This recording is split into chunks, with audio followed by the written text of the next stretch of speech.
What we're going to look at now is the intro paragraph. You're going to learn how to develop your intro paragraph to make it engaging, and you're going to follow a very specific format that I have provided for you to construct your paragraph. So you know what to do for your body paragraphs already. You have your pre-write, which is the T-chart. This is your first, second, third body paragraph.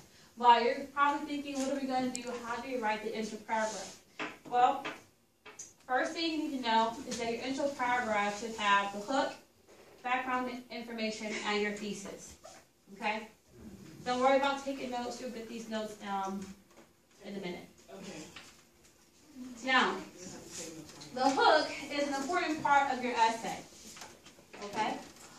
It grabs the reader's attention and pulls them into your essay. Think of it like an advertisement. You want your hook to kind of convince the person that your reader to want to read your essay. Okay? Ms. Susan? Yes. Shouldn't it be, could it be a question? Yes, I'm going to talk about different types of hooks that you can use. Okay. Yes. Is that the first sentence of our... That is going to be the very first sentence of your essay. The hook is the first one or two sentences of your essay. When you're writing your hook, you want to think about your audience, your purpose, and your topic. The reader is your audience, and I'm going to be reading. So you want to engage me. You know, I'm going to be reading a bunch of essays. You want your hook to make your essay creative. Think of the very first sentence you read in a novel that you like. That makes you want to continue to read the story. So you can use an unusual detail about your topic, make a strong statement, quotation that perhaps goes along with your topic, anecdote. Anyone know what an anecdote is? No. Is it like a kind of joke? Hold on. Go ahead, Raina. Oh, I said, is it like a joke or something? Like a what? A joke or something? An anecdote is not necessarily a joke. It's more so a... Anyone? An anecdote is a short story, okay? So an anecdote is a short story, it's a personal story about yourself that relates to the topic at hand that you're writing about in your essay. Now, and I like anecdotes. I used them often when I was writing a lot in college or for my master's program. Anecdotes can be a very strong way to grab the reader's attention because it's a story. And oftentimes this is a personal story, or maybe a story about someone you know, or maybe it's a story that you create to grab your reader's attention and draw them into your topic.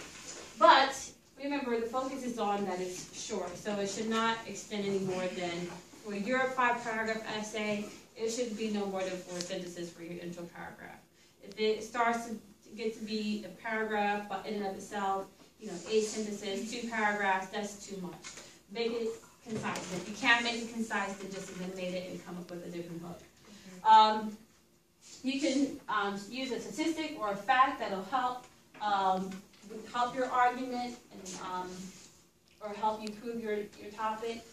And I'll leave the last one, a question. Haley, you mentioned a question. Can't you use a question?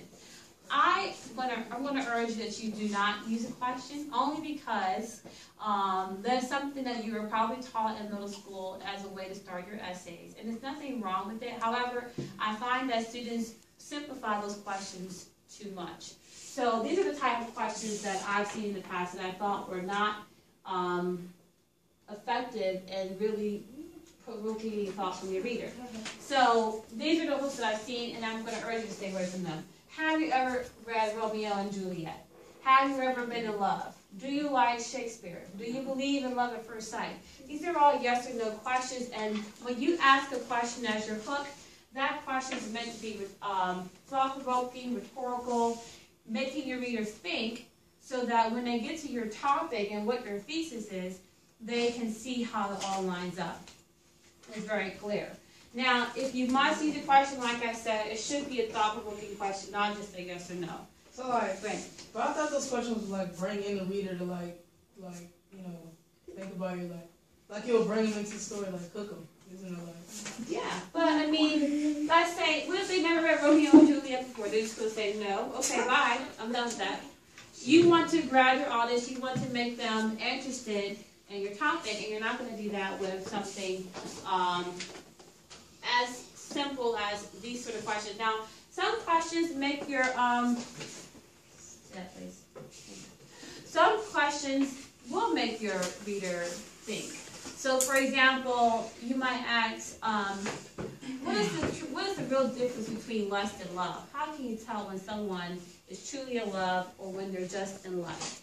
Now, that's not just a yes or no question. That's a question that's going to make your.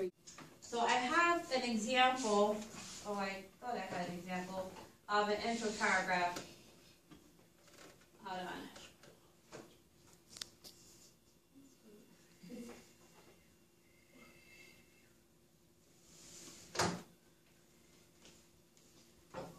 Okay, here it is. The actual example of the hook that I use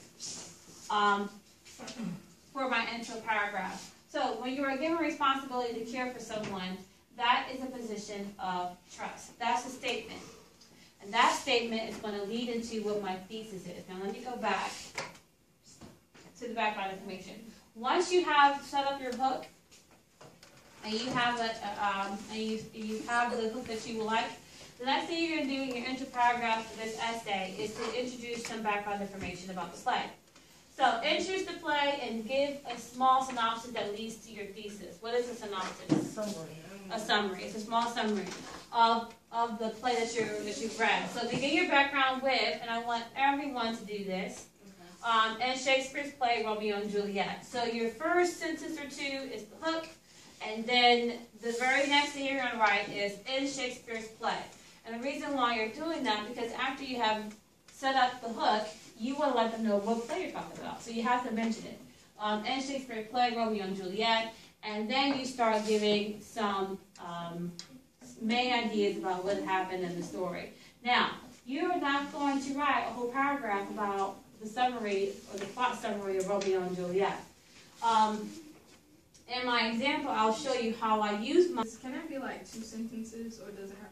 Yeah, it's very good. So your synopsis should only be about 2 to 3 sentences. Okay, that's it. Should we assume that the readers haven't read the book, or, read the play or whatever, or no? You want to give enough information. You do want to assume that the readers have not read the play. But you don't also need to give every single detail of the plot. Because you're only going to write about, the synopsis is only going to last between 2 to 3 sentences. At the most, maybe 3 or 4.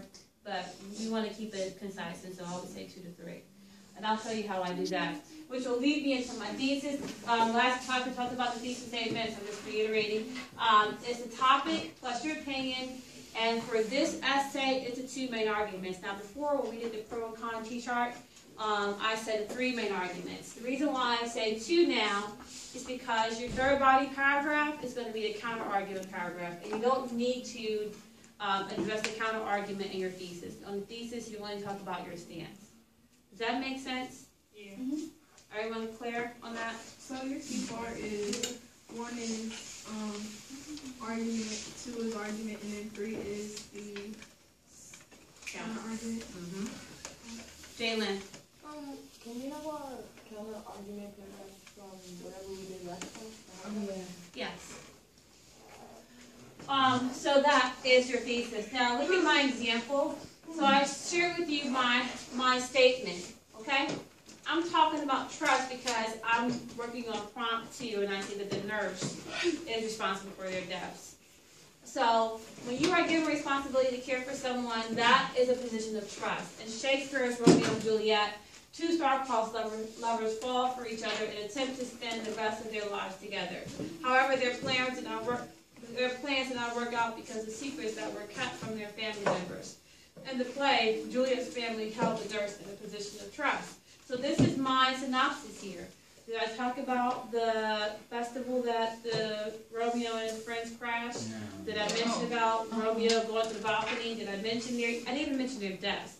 I just say that their plans did not work out because of secrets, and that's practically the main idea. So you want to make it as concise as you possibly can when it comes to the synopsis. And also, I'm using that as a way to lead to my thesis. So therefore, the nurse is responsible for the deaths of Romeo and Juliet because she withheld valuable information that could have spared their lives, and she was not a good role model in supporting Juliet in her lives. So she's responsible. And I'm focusing on the fact that she was a person that they trusted. Juliet trusted her, her parents trusted her, and I'm going to make that argument that that's why she should be punished because of that, of her negligence and not being someone that they could trust. Yes. This is like the layout of what our intro paragraph is like. Yes, exactly. Your intro paragraph will be graded based on this. So I'm looking for the hook, I'm looking for background, I'm looking for your thesis, and it should be constructed just like this. Alright. Okay? Any questions? No, ma'am. Is everyone clear on the expectations for your intro paragraph? Yeah. Yes? Okay, thank you. Okay.